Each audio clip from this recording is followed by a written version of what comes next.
বাংলার বিনোদন শিল্পের একাল সেকাল অষ্টম পর্ব। আর বছর 4-5 বাদে থেকে শুরু হবে সারা পৃথিবীব্যাপী বিনোদন শিল্পে আলোড়ন। অস্কার পুরস্কারের 100 বছর পূর্ণ হবে 2029 সালে। পৃথিবীর সমস্ত দেশই চাইবে যে তাদের ফিল্ম যেন একটা অস্কার পেয়ে যায়। চরিত্রগত দিক থেকে আমেরিকা যুক্তরাষ্ট্র এবং ভারত সমগোত্রীয়। দুটো দেশই একটা সময় ব্রিটিশ সাম্রাজ্যের কলোনি ছিল, কিন্তু আমেরিকা পেয়েছিল বাউন্টি অফ নেচার। প্রকৃতি আমেরিকাকে দিয়েছে সম্পদের প্রাচুর্য। ধনী দেশ হিসেবে সারা পৃথিবীতে তারা স্বীকৃত। তারা যেহেতু ধনী, তারাই আমাদের দাদা। ওষুধ থেকে অস্ত্র, সব কিছুতেই তারা আমাদের দাদাবাবু। অথচ এই আমরা এসব উন্নয়নশীল দেশগুলো এই দাদাবাবুরই বাজার। আমরা না থাকলে এই দাদাবাবুরাও নেই। সব কিছুতেই যখন এটা হয়ে থাকে, তাহলে বিনোদন শিল্পেই বা হবে না কেন? এই শিল্পের বাজারেও আমাদের মতো উন্নয়নশীল এবং অনুন্নত দেশগুলো। তবে ভারত আমেরিকা যুক্তরাষ্ট্র এই দুই দেশ চলচ্চিত্র প্রযোজনার ক্ষেত্রে পৃথিবীতে প্রথম সারিতে রয়েছে। চলচ্চিত্র শিল্পের ভোক্তার ক্ষেত্রে আমেরিকা যুক্তরাষ্ট্র এবং ভারত প্রথমেই আছে। কিন্তু আমেরিকার জনসংখ্যা অনেক কম। যাদের জনসংখ্যা অঢেল, তারাই হবে চলচ্চিত্র শিল্পের বাজার। তবে এটা ভেবে আমরা খুশি যে আমরা যাদের কলোনি ছিলাম, আর আমেরিকাও যাদের কলোনি ছিল, সেই ব্রিটিশরা আজও অস্কার প্রাপকদের মধ্যে সবচেয়ে এগিয়ে আছে। আমেরিকা যুক্তরাষ্ট্র নয় কিন্তু। তবে বিনোদন শিল্পের বড়বাবু অবশ্যই সিনেমা নয়। চলচ্চিত্র শিল্পের থেকেও পুরাতন হলো নাটক। আমাদের দেশে যাত্রাপালা, সেখানেও সেই ইংল্যান্ড। শেক্সপিয়ারের জন্ম হওয়ার আগে থেকে 16শো শতাব্দীতে বিনোদন শিল্প নাটকেই সীমাবদ্ধ ছিল, আর এই শিল্পের ভোক্তা ছিল কৃষককুল। যাই হোক, এ নিয়ে আমি বলতে বসিনি এখন। অস্কার নিয়ে বললাম এই জন্যে যে এই বাংলায় একজন গায়ক পেলেন শ্রেষ্ঠ অভিনেতার পুরস্কার। A.R. রহমান পেয়েছেন অস্কার। কী জন্যে বলুন তো? নিশ্চয়ই সঙ্গীত পরিচালনা করার সময় তার অঙ্গি ভঙ্গি বা জেস্চারের জন্য নয়, কারণ তিনি তো অভিনেতা নন। মূর্খামির একটা সীমা আছে। এখানে সেই সীমা ছাড়িয়ে গেছে নচিকেতাকে মহানায়ক পুরস্কার দেওয়ার সিদ্ধান্তে। আমি দক্ষিণেশ্বরের ইস্টার্ন টকিজ স্টুডিও থেকে আরম্ভ করে রাধা ফিল্মস, ভারতলক্ষ্মী পিকচার্স আর টালিগঞ্জের প্রায় সব স্টুডিওতে শুটিং করেছি। সেই সব স্টুডিওতে শুটিং করার অভিজ্ঞতার কথা আমার 80 বছর বয়সে পৌঁছে আজও কিছু কিছু মনে আছে। মনে আছে ভারতলক্ষ্মী পিকচার্সের বাবুলাল চোখানির কথা, যিনি ছিলেন বাংলা ছায়াছবির ইতিহাসে অত্যন্ত উল্লেখযোগ্য নাম। এসব কথা, অর্থাৎ বাবুলাল চোখানির কথা আমি পরে বলছি। এবার বলি একটা ঘটনার কথা যেটা ঘটেছিল ইন্দ্রপুরী স্টুডিওতে, যেখানে কোনো একটা শর্টে আমাকে জ্যান্ত চন্দ্রবোড়ার সাপ ধরতে হয়েছিল। অনেকেই ভাবেন সিনেমার সাপ রাবারের হয়, সত্যিকারের সাপ হয় না, কিন্তু আমাকে ধরতে হয়েছিল জ্যান্ত সাপ। ছবিটা ছিল এক মা এবং বিকলাঙ্গ ছেলের গল্প। ছবিটার নাম ছিল শ্রী শ্রী তারকেশ্বর। বিকলাঙ্গ ছেলের ভূমিকায় অভিনয় করেছিলাম আমি, এবং আমার মায়ের ভূমিকায় অভিনয় করেছিলেন শ্রীমতী শোভা সেন। মা তার ছেলেকে সুস্থ করতে কোনো ডাক্তার বদ্যি বাদ রাখেননি। ছেলেকে সুস্থ করতে কোনো একজনের কথায় মা ও ছেলে শেষ পর্যন্ত তারকেশ্বর ধামে গিয়ে পৌঁছয়। দিনের পর দিন মা পড়ে থাকেন শিব মন্দিরে, পুজো করতে থাকেন দিনের পর দিন, যাতে তার ছেলে সুস্থ হয়। এরপর এক অতি আশ্চর্য ঘটনা ঘটে। বিকলাঙ্গ ছেলেটি এক রাতে স্বপ্ন দেখে শিব তার শিয়রে এসেছে, বলছেন, যা ওই সাপটাকে ধর, ভয় পেলে চলবি না। ছেলেটা তখন ইতস্তত করে চন্দ্রবোড়া সাপটাকে ধরে নিল। মুহূর্তের মধ্যে সাপটা অদৃশ্য হয়ে গিয়ে একটা কলায় রূপান্তরিত হলো। সেই সময় ইন্দ্রপুরী স্টুডিওর সেটে হুলস্থুল পড়ে গিয়েছিল। টেকনিশিয়ানরা বলাবলি করছিল, এতটুকু ছেলেকে দিয়ে সত্যি সত্যি জ্যান্ত বিষধর সাপ দিয়ে অভিনয় করার কি দরকার ছিল? রবারের সাপ তো দেয়া যেত। সাপটা যদি বিষ থেকে থাকে। এই ছবির পরিচালক ছিলেন শ্রী বংশী আস। তিনি আমাকে আশ্বস্ত করেছিলেন যে সাপুরে সাপটার বিষ দাঁত ভেঙে দিয়েছে, অতএব কিছু হবে না ওটাকে ধরলে। তাই আমি কোনো দ্বিধা না করে ওই সাপটাকে চেপে ধরেছিলাম। ভীষণ ঠান্ডা ছিল ওই সাপটার দেহ। সেদিন আমি পরিচালকের উপর শুধু নির্ভর করে ওই সাপটাকে ধরেছিলাম, আর কারোর কথা শুনিনি। শিব ঠাকুরের অভিনয় করেছিলেন সেই সময়ের নায়ক নবকুমার। শিবের মতোই চেহারা ছিল তার। ছবিতে শ্রী নবকুমার ছাড়াও অভিনয় করেছিলেন শ্রী কানু বন্দ্যোপাধ্যায়, শ্রী তুলসী চক্রবর্তী, শ্রী কমল মিত্র এবং শ্রীমতী অপর্ণা দেবী প্রভৃতির মতো অভিনেতা অভিনেত্রীরা। শ্রী শ্রী তারকেশ্বরের বেশ কিছু গান লিখেছিলেন কাজী নজরুল ইসলাম। ছবিটা ছিল 1958 সালের। বিংশ শতাব্দীর 50 দশকে শ্রী শ্রী তারকেশ্বর নামের মাইথোলজিক্যাল বা আধা মাইথোলজিক্যাল অর্থাৎ সামাজিক ছবির মধ্যে ঈশ্বরের আনাগোনা যেমন চলতো, তেমনই চলতো বেশ কিছু এক্সপেরিমেন্টাল ছবি।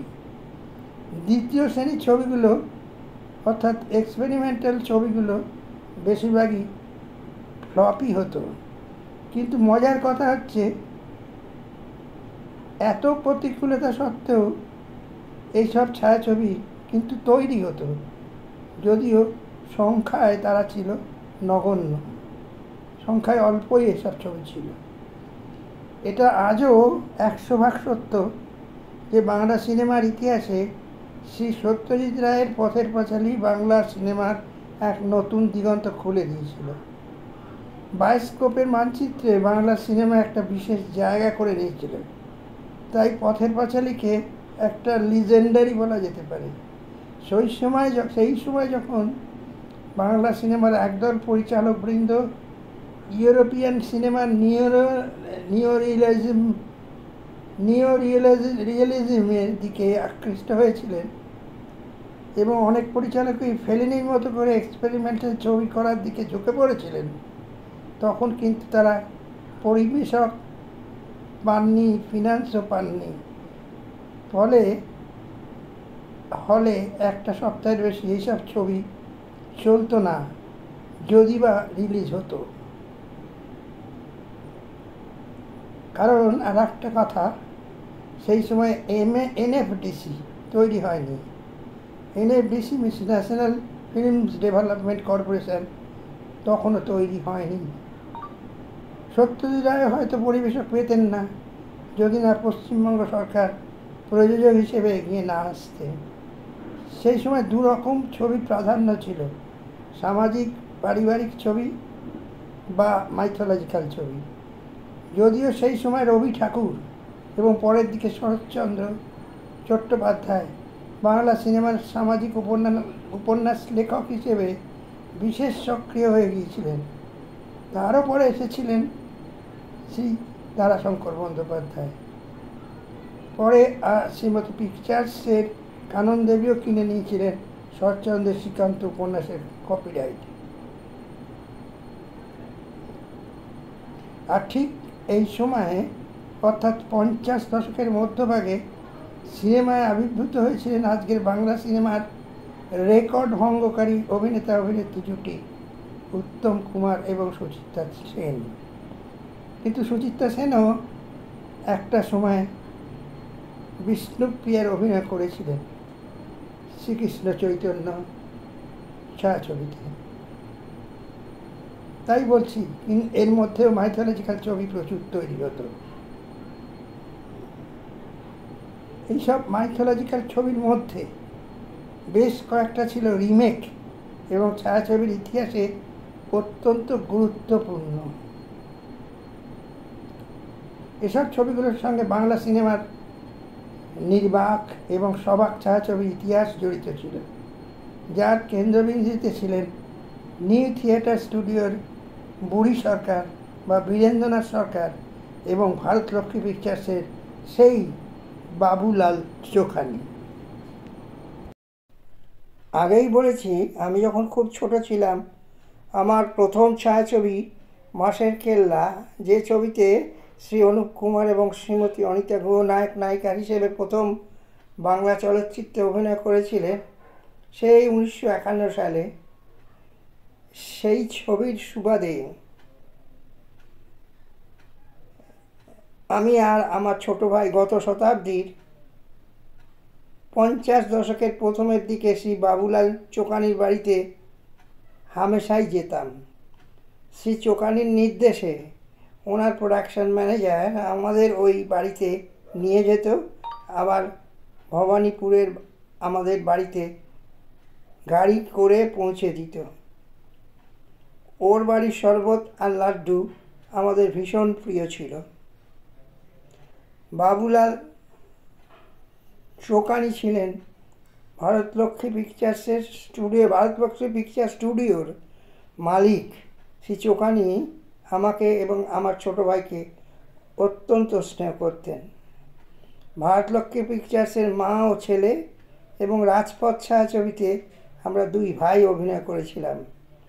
প্রথম ছায়াছবিতে অর্থাৎ মা ও ছেলে চলচ্চিত্রে তখনকার দিনের দর্শকদের কাছে প্রতিষ্ঠিত এবং অতি পরিচিত 101 শিল্পীকে দিয়ে বিভিন্ন ছোট ছোট রোলে শ্রী চোখানি অভিনয় করিয়েছিলেন। তখনকার দিনে এটা ছিল অভিনব। তিনি তার রাজপথ ছায়াছবিতে আরও এক কদম এগিয়ে গিয়ে অভিনয় করালেন এমনই সব 1000 শিল্পীদের, যার সংখ্যা ছিল 1001। এটা বোধহয় সম্ভব হয়েছিল কারণ তিনি আর কেউ নন, তিনি ছিলেন বাবুলাল চোখানি। এই বাংলার বিনোদন শিল্পে এই মানুষটার অবদান এবং ভারতলক্ষ্মী পিকচার সম্পর্কে জানতে গেলে নেটে খুঁজলেই সব কিছু পাওয়া যাবে। এরকমই একটা অভিনব কাণ্ড কারখানা করেছিলেন একটা দৃশ্যে শ্রী সত্যজিৎ রায় তার পরশ পাশর ছায়াছবিতে। হাজির করিয়েছিলেন সেই সময়কার নামি দামি শিল্পীদের ঢাকা মদের আসরের সামান্য একটা দৃশ্যে। এটাও বোধহয় শ্রী সত্যজিৎ রায়ের পক্ষে বলেই সম্ভব হয়েছিল।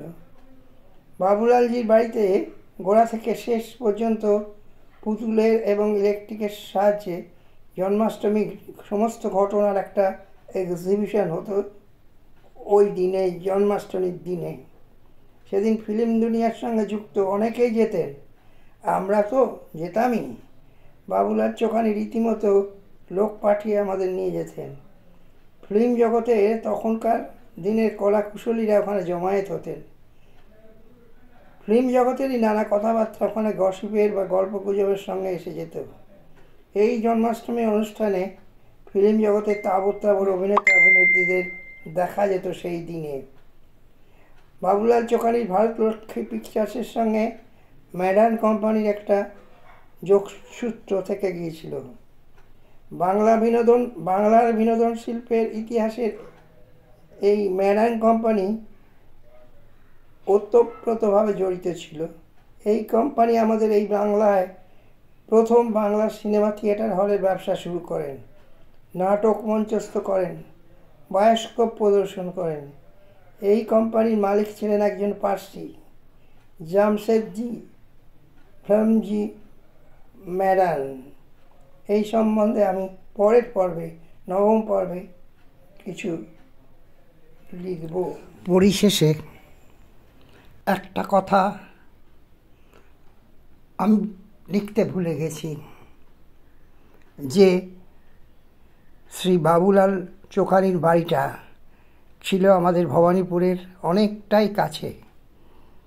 রাসবিহারী অ্যাভিনিউ ক্রস করলেই সাদার্ন অ্যাভিনিউ স্টপেক্স থেকে ওনার বাড়িটা ছিল সাদার মার্কেট পর্যন্ত বিস্তৃত।